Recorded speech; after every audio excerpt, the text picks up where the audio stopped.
How would you describe self-inquiry? Do you think certain people are chosen? Do you worry about anything? Are you worried about the future? And what do you feel is the solution? How important is it to live an authentic life?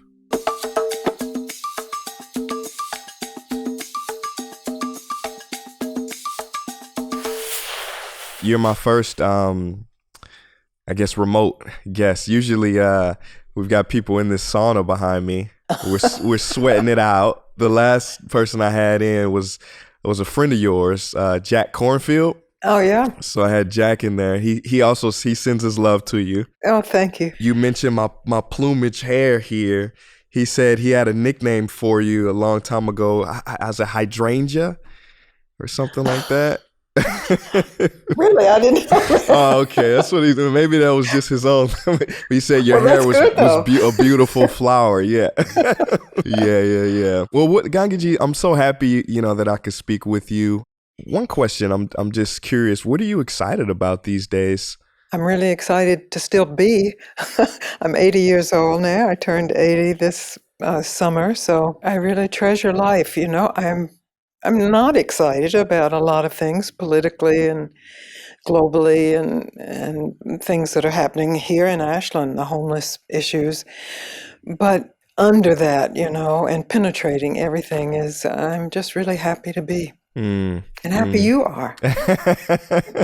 We met several years ago. I was looking at our pictures. If you remember this hug we shared. Yeah. Yeah.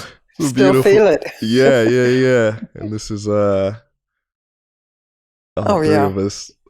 So awesome. That was right here in Ashland. I need to visit you again because you're yes. the energy. You're such an incredible teacher, human being, and I want to share your story with the listeners. So I'd like to go back, from the beginning. Tell us a little bit about your journey in search of freedom.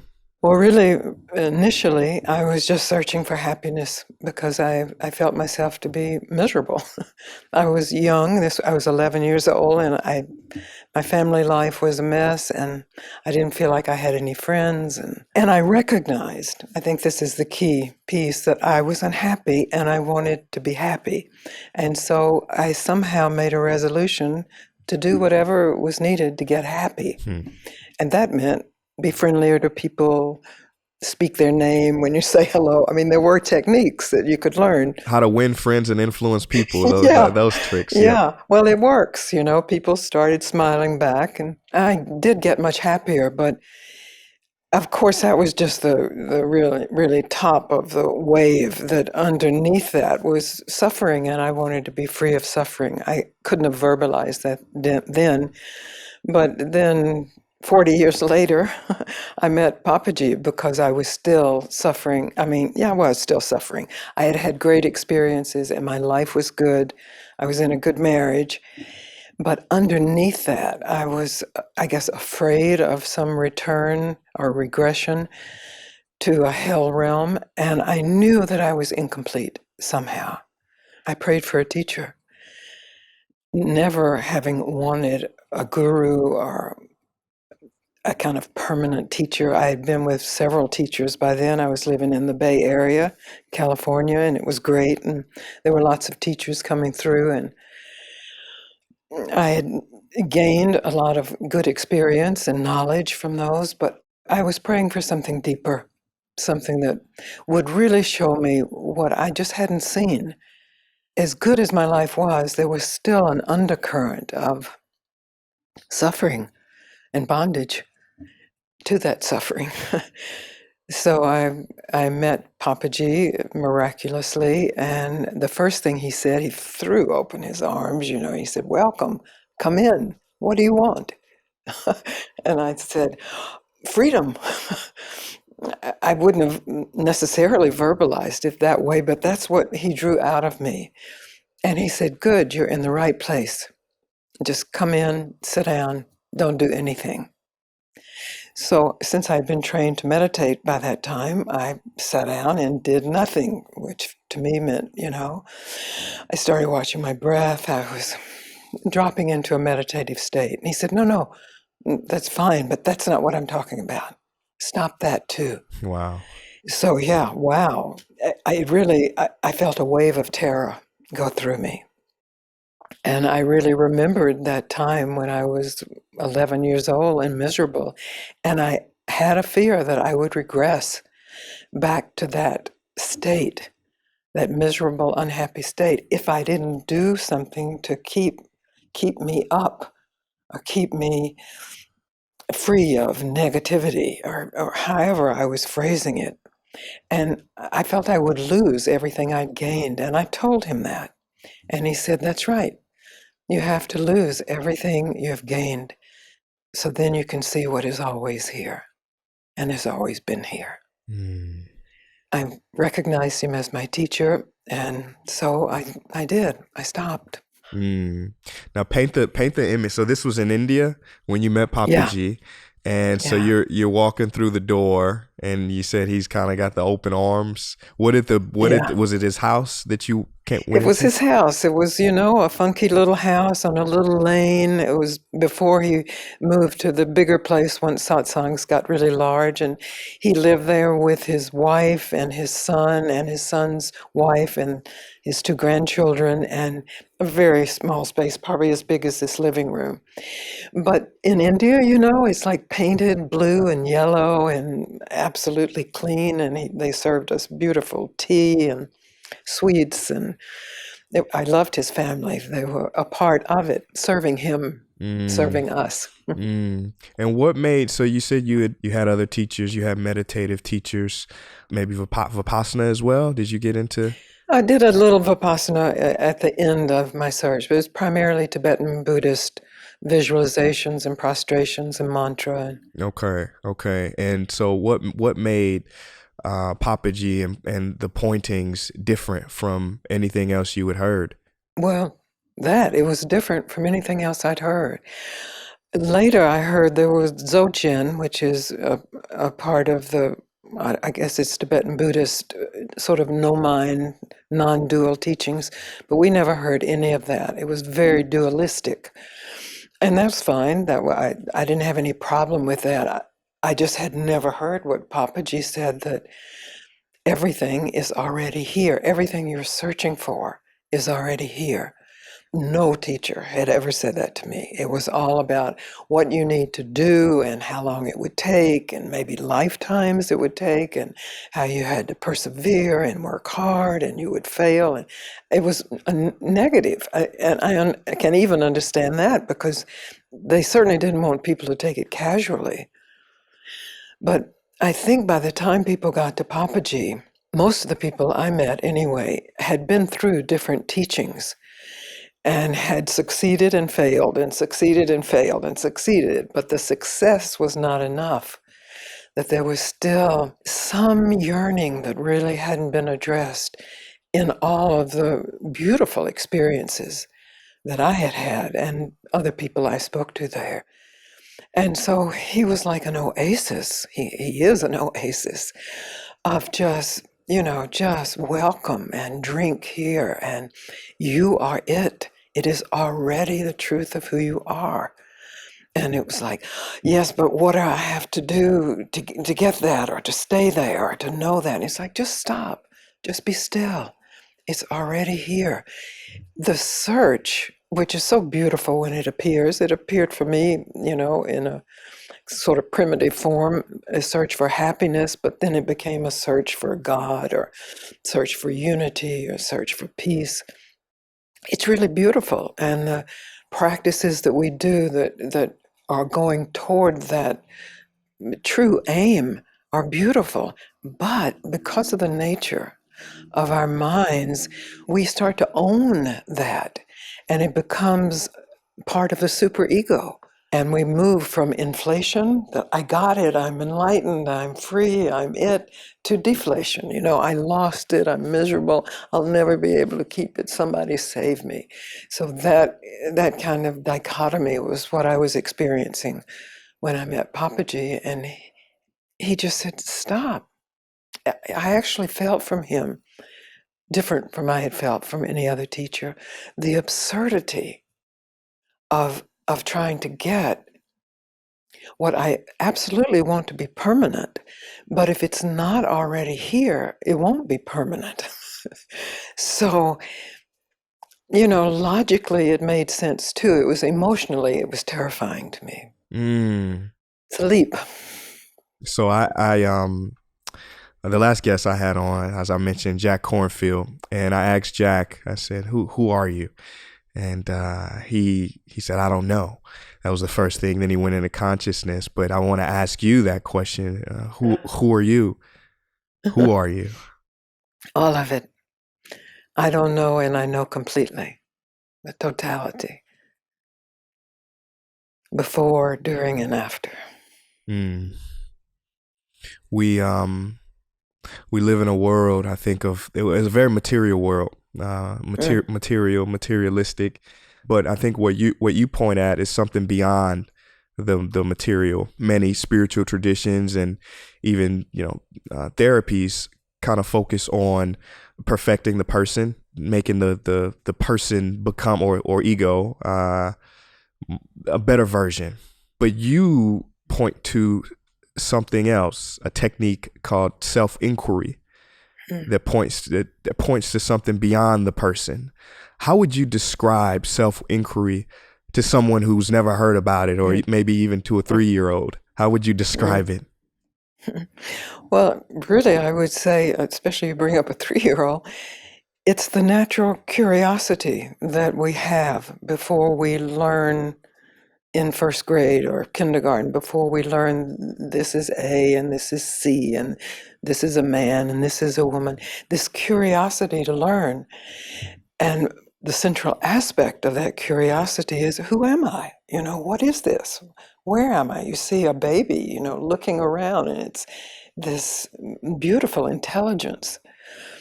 And we get lots of answers to that question. Well, who am I? What is this?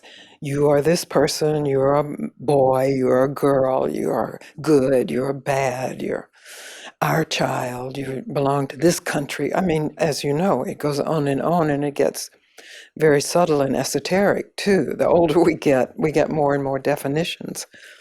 Really, when you ask that question, who am I?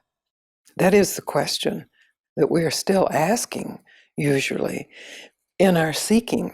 Only by now, it gets cloaked in all kinds of things. Where can I find enlightenment? How can I be a better meditator, a better person?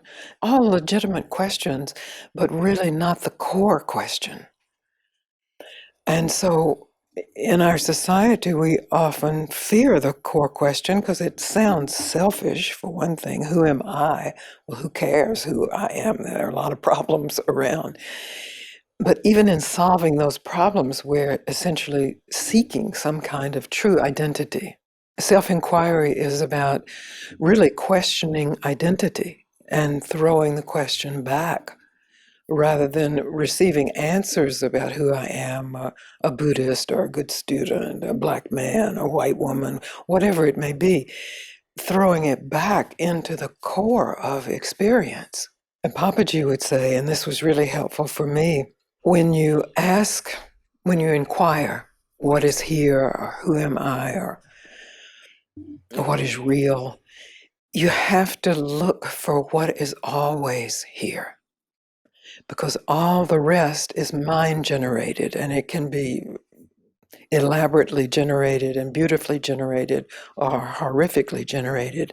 But I don't want to even say simplicity, because it's not simplicity in the way we understand it, because it's a depth of being, but it's a presence that is so familiar that we actually overlook it or discount it or dismiss it. And so it's always in the background. But the question, inquiring, who am I? What is real? What is true? Actually shifts the background to the foreground so that your mind receives the answer of, oh, but this is always here. And it's like, yes, and that's the beginning of really inquiring into what is always here. And is that you? Does that make sense? I mean, it's impossible to put into words, of Well, course. it's beyond senses, right? It's something It's something else.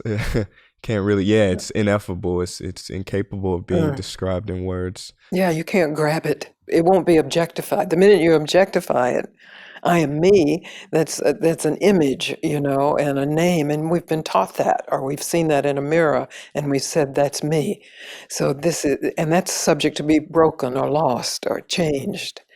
So it's really a curiosity into the changelessness that has always been here. Somebody listening might say, "Okay, this is nice, but how is this gonna really help me in my job, in my life? What's the point of it?" It may not be for everybody.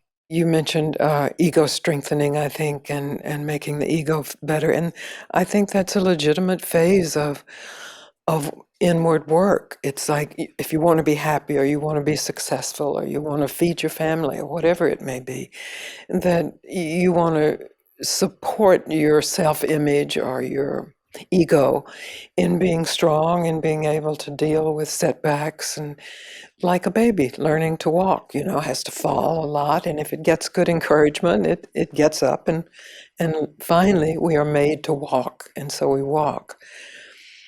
And really, I guess my point here is that finally we are made to know who we are. The journey of that, I have no idea who's ready to hear it or not ready to hear it. It's what Papaji told me when he asked me to go out and share this, and I said to him, "Whoa, I don't even know what I would say. I don't know what the teaching is. I don't. I'd never read Ramana. I was aware of him, but I hadn't read him." And he said, "That's good. Then you will just speak from your own experience. And the people who come to you, who are attracted to you, are drawn to you, are ready to hear that. Or otherwise, they aren't attracted, they aren't drawn." So I have found that to be true now over these 30 something years of meeting with people, that for some people it doesn't make sense and they aren't interested and they leave. And I can support that and understand that. And some people, without having any spiritual training or spiritual identity, just recognize, oh my God, that's my question. What is real? What is always here? What is true? And so then we have a conversation like you and I. Do you think certain people are chosen for this? I have no idea. Not really. I think that maybe there's a maturation of the brain, so that whether that's experience or you're born that way, or I would think there would be lots of components, but we have stories from all over where the people from the worst circumstances and people from the best and all in between have waked up to the truth of themselves. So I'd say it's a mystery. It's a mystery I don't know the answer to. To live a life where, the mind is in charge, the ego is in charge, is life as a prisoner. They say Yeah. the mind is a great servant but a horrible master. And this pointing I found to be a shortcut. I think there's there's a long path and then there's a short path, and for me, Yes. That's what Papaji said. He said, this is the direct way home, the direct way, the immediate way. And that's like, whew, can be terrifying, because we like all of our props, and I was relying on my props, and I have nothing against props because they had been useful to me, and I appreciate that they are useful for people, but there's an immediacy where you can recognize, I had never heard anyone say it before Papaji, but there is a direct way home, and you don't have to be healed to go home, because in fact you already are home. You just have to be willing to recognize where home is and to surrender to it, for the mind to surrender yeah, and be the servant. that's what Nisargadatta Maharaj said. He said, having never left the house, you have been searching for the way home. You never left. Beautiful. I love this feeling of home, this idea of home, coming back, going back home, because we, like I said, we live in such an externally driven world of constantly going out I think this pointing allows us to come back home and live an authentic life. Gandhi, when asked by a journalist, they asked Gandhi, they said, "Sir, what is your message?" And he said, "My life is my message." Yeah. How important is it to live an authentic life? It depends on what you want. If you want home, home is the authenticity of who you are. And so there has to be a willingness to be naked to that, to not know. Before you can really inquire, before you can discover, you have to really wipe the slate clean. That's the open-armed, surrendered, not knowing, but fully alert. Not knowing like we fall into a daydream or unconsciousness, but just this presence. And that can be perceived as a terrifying state, can be perceived as death, because the image of who we are does die, and the thought of who we are does die, and that's who we think we are, so it's terrifying. So that's what takes the courage, and that's where the mystery is for me of who's ready for that. And it's usually those people who have either just hear this and know it's to be true, or have run into the wall enough, or have had enough that they recognize the emptiness of having enough, and they really want to know who they are. What is being enough? What is being? Who am I? I go back and forth. Let me be honest with you and vulnerable. I go back and forth with realizing that, all is well and unfolding as it should. And yet there's also a desire to want to heal the world, to help people out of their suffering. And it's a bit of a, do you deal with this, or is this? Yes. Yeah. I think there's room for that, It's not leaving the human or the human family or the family of the earth family. So that I absolutely, am anguished sometimes at the suffering in the world or the suffering down the street. That's just the nature of us as human beings. There is hopefully compassion there. People used to come to Ramana and they would tell him their stories of heartbreak in their homes, of losing a child or losing a farm, or and he would weep. He would weep with them. So this is not an invitation to some kind of stoicism. This is more an invitation to be fully at home, and the totality of home then is everything and everybody. I love that. One question: the female experience in this world is different from the male experience when it comes to just the biological, the hormonal balances. And I'm just wondering, actually, this is a question from my partner. She was wondering, how do you deal with the hormonal fluctuations and still maintain a level of presence? Well, I'm through with most of those hormonal changes. And actually, I was ending that as it's interesting. I was talking to somebody and I mentioned this 11-year-old and I was unhappy. That's right when the hormones were beginning to kick in. And there was a whole arc of that. And then when I met Papaji, I was almost 50. So that's right as they were wrapping up. So, but in terms of man and woman, I actually feel I'm as much man as I am woman. My body isn't. I don't have the strength. Wow. But I feel I'm more both man and woman. And I find men and women beautiful. And I've sort of always felt that. When I started growing, probably at 11, and my breasts started growing, it's like, oh no, now they'll know I'm a girl if I'm out playing, because I was a tomboy. So I was identified with that, and then I identified very much with being, a teenage girl and a woman.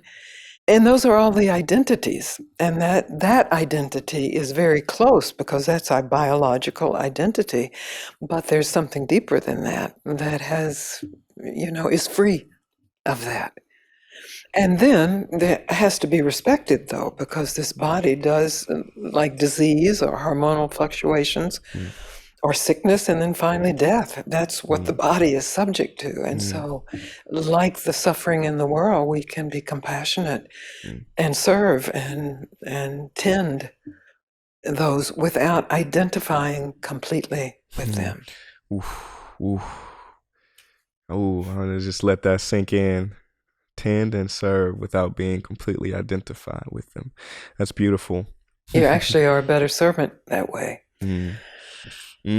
Why is that? Because you're not Because attached. your energy, you're freed up. You're not, oh, this is horrible, this should change, or when will this change, and how can I make this change? It's like, yes, this is horrible.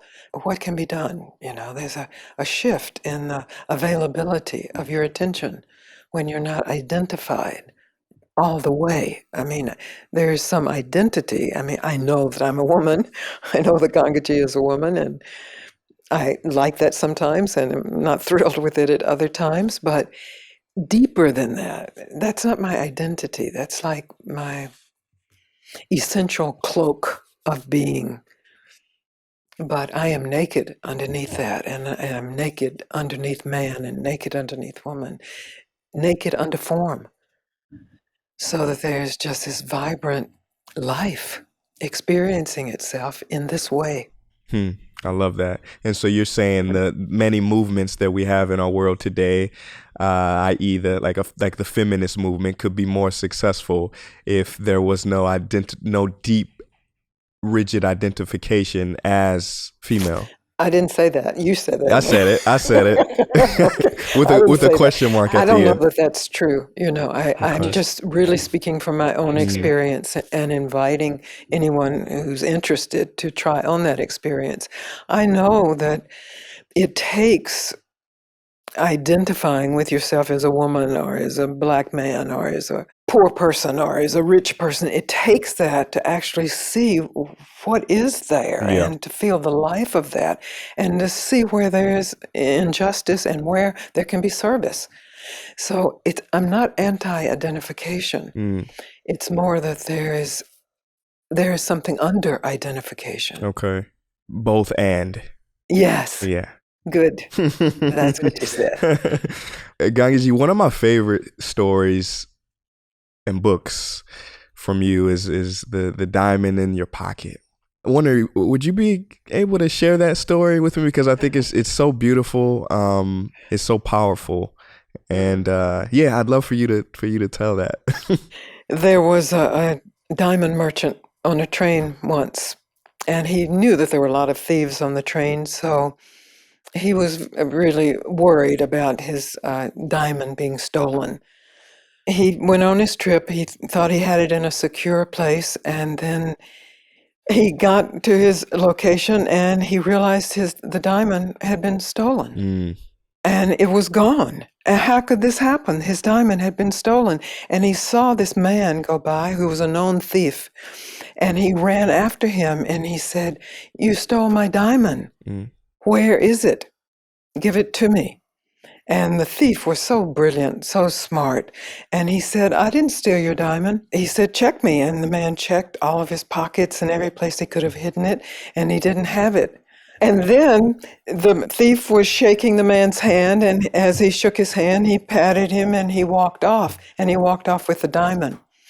And the man saw that and went running after him. He said, "You do have my diamond.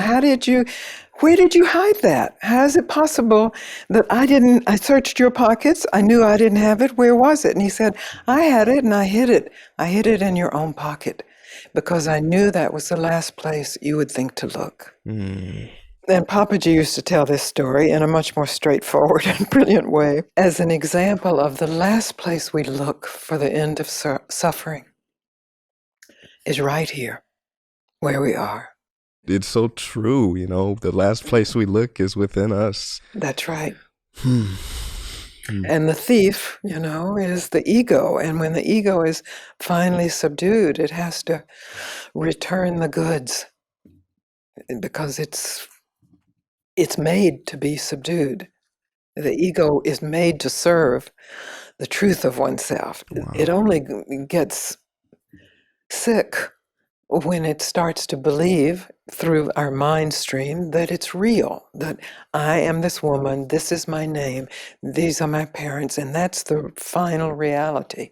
And that's miserable. That's bondage, Mm, psychological mm, bondage. And so the ego itself is happy to be exposed as a thief, because then it can be its true job, which is serving the truth of oneself, wow. which is reflecting it in the uniqueness of each human being, each being Hmm. everywhere. Hmm.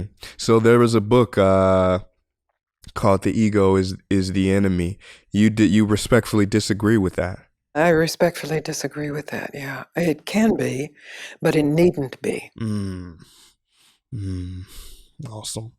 Now, when I asked you in the beginning of this chat, what are you excited about? You told me things you're excited, and so you said some things you weren't excited about. Mm. And my next question is, do you worry about anything? Are you worried about the future? Is there anything that you're not too fond of that's happening in the world? And what do you feel is the solution? Maybe I have a pessimistic streak Me too. in my ego or my Yeah. persona. And so I see that there are a lot of huge changes that have happened and are happening. And some of them are obviously horrible, like a new war is obviously terrible, or somebody getting killed unnecessarily is obviously terrible.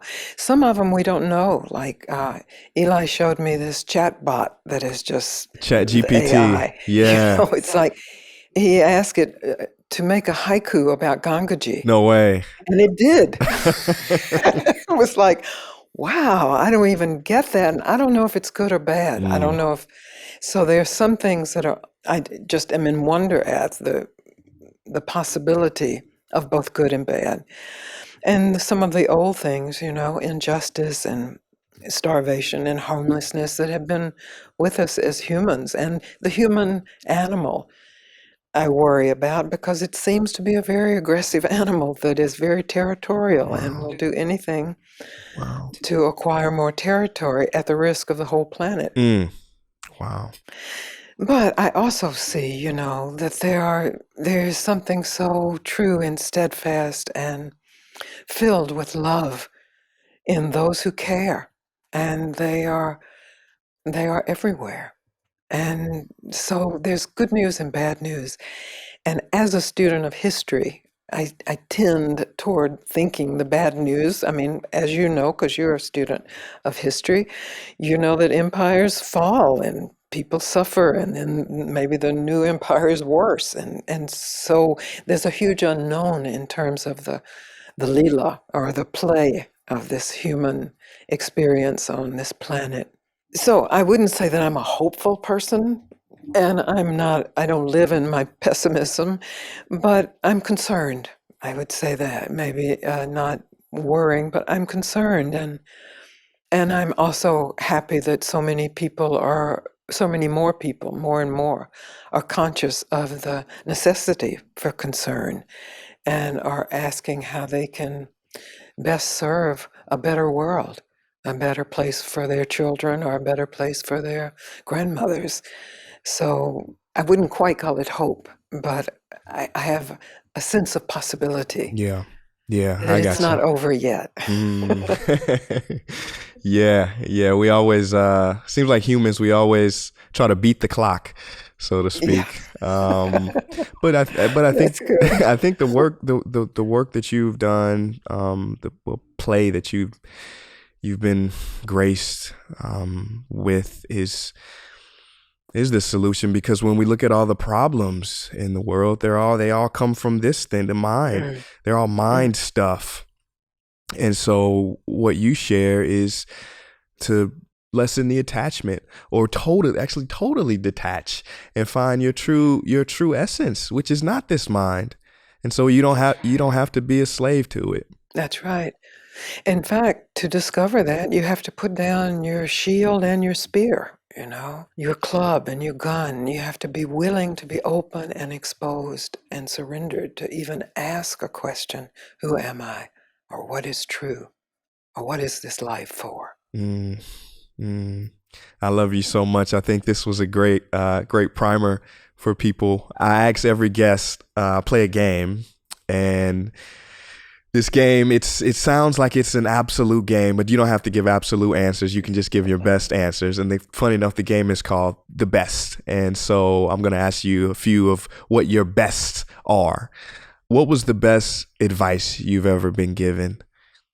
Oh, well, I've already given that away. Papaji told me to stop, be still. Best book you've ever read? Oh my God. I'm a book reader. I love books. I have a Me range too. of books. Maybe War and Peace. Okay. But I also like very straight-laced books like Middlemarch. I have a range. I Okay. like books. Yeah, me too. I'm a book Books are lover. the best. Yeah. What's the best investment you've ever made?